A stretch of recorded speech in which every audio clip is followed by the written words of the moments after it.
জেলার এই মুহূর্তে নজর রাখতে হচ্ছে সন্দেশখালীর দিকে, কারণ ধীরে ধীরে স্বাভাবিক ছন্দে ফিরছে সন্দেশখালীতে যেমন বাজার দোকানপাট ধীরে ধীরে খুলছে, আর পাশাপাশি সন্দেশখালীতে স্বাভাবিক হচ্ছে ইন্টারনেট পরিষেবা।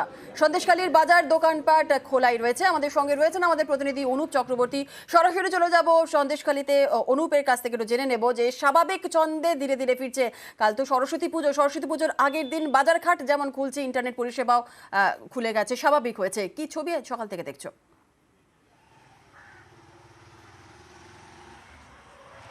তাও সকাল থেকে কিন্তু স্বাভাবিক একেবারে সন্দেশখালী এমনটাই বলা চলে, ধীরে ধীরে ছন্দে ফিরছিল এবং ইতিমধ্যে ছন্দে ফিরেছে এমনটাও বলা চলে। তার কারণ যে সন্দেশখালী যে মূলত ত্রিমণি বাজার, সেই বাজার কিন্তু বেশ কয়েকদিন বন্ধ ছিল, কিন্তু গতকাল থেকে যেমন বাজার খোলা শুরু হয়েছিল, আজ থেকে দেখা যাচ্ছে প্রত্যেকটি দোকানপাট খোলা। শুধু তাই না, সবজি বাজার থেকে শুরু করে মাছের বাজার প্রত্যেকটি দোকান যেমন খোলা রয়েছে, মানুষের ভিড়ও রয়েছে।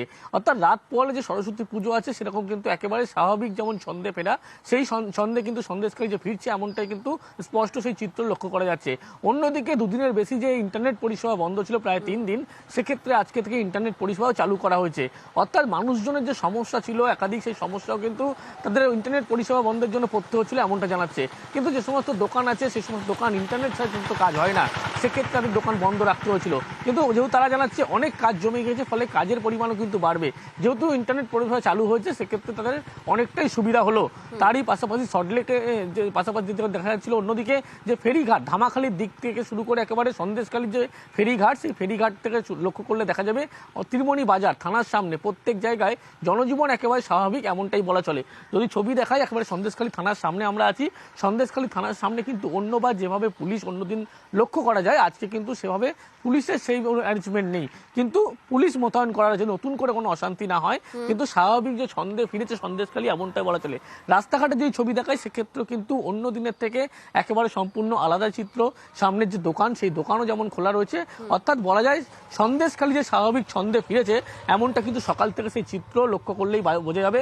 সল্টলেকের যে ত্রিমণি বাজার সন্দেশখালীর, সেই ত্রিমণি বাজারেও কিন্তু একই রকম চিত্র। সকাল থেকে মাছের বাজার, সবজি বাজার প্রত্যেকটি দোকান খোলা এবং মানুষের ভিড়ও কিন্তু অন্য যে সন্দেশখালী আগে যেমন দেখা গেছিল সেই পুরনো সন্দেশখালীর ছবি কিন্তু একেবারে লক্ষ্য করা যাচ্ছে। বেশ বেশ বেশ অর্থাৎ অনুপ, ধীরে ধীরে সন্দেশখালী ছন্দে ফিরছে। আর অনুপ, আরো একটি বিষয়, কারণ আজ তো সন্দেশখালীতে তৃণমূল কংগ্রেস পরিস্থিতি খতিয়ে দেখতে আজ যাবেন পার্থ ভৌমিক এবং নারায়ণ গোস্বামী। ইতিমধ্যেই দর্শকদের জানিয়ে রেখেছে 144 ধারা উঠলেই সেখানে সভা করাবে বলা হয়েছে। সেই বিষয়ে ঠিক কি জানা যাচ্ছে, কি পরিস্থিতি?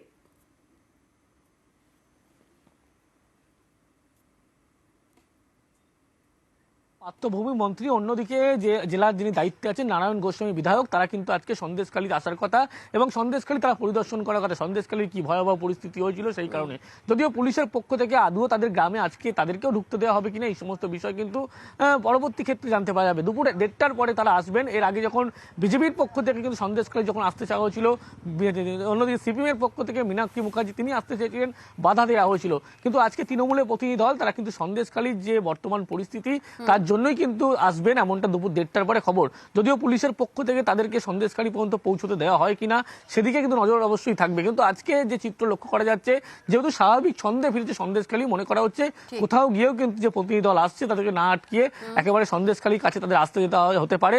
মানুষের সঙ্গে তারা কথা বলার কথা আছে, তাদের ঘোষণা অনুযায়ী মানুষজনের সঙ্গে তারা দেখা করবেন, কি পরিস্থিতি হয়েছিল, তাদের সমস্যা কোথায় ছিল, যে অভিযোগ উত্তর শাহজাহান ঘনিষ্ঠ, এবং তাদের সঙ্গে কিন্তু কথা বলতে চায় তৃণমূলের প্রতিনিধি দল এবং সন্দেশখালী থানায়ও তাদের আসার কথা। সব মিলিয়ে বলা যায় দুপুর 1:30টার পরেই কিন্তু তৃণমূল যে প্রতিনিধি দল, একদিকে পার্থ, অন্যদিকে নারায়ণ গোস্বামী, পার্থভূমিকের পাশাপাশি তারা কিন্তু আসার কথা এবং সন্দেশখালী যে গ্রাম যেখানে গন্ডগোলের সূত্র হয় ত্রিমণি বাজার, সেই বাজারে কিন্তু এসে পরিদর্শন, মানুষের সঙ্গে কথা বলার আছে। তার পরবর্তী ক্ষেত্রে একেবারে সন্দেশখালী থানাও কিন্তু আধিকারিকদের সঙ্গে কথা বলবেন, এমনটাই কিন্তু পুলিশ সূত্রে খবর। বেশ, ধন্যবাদ।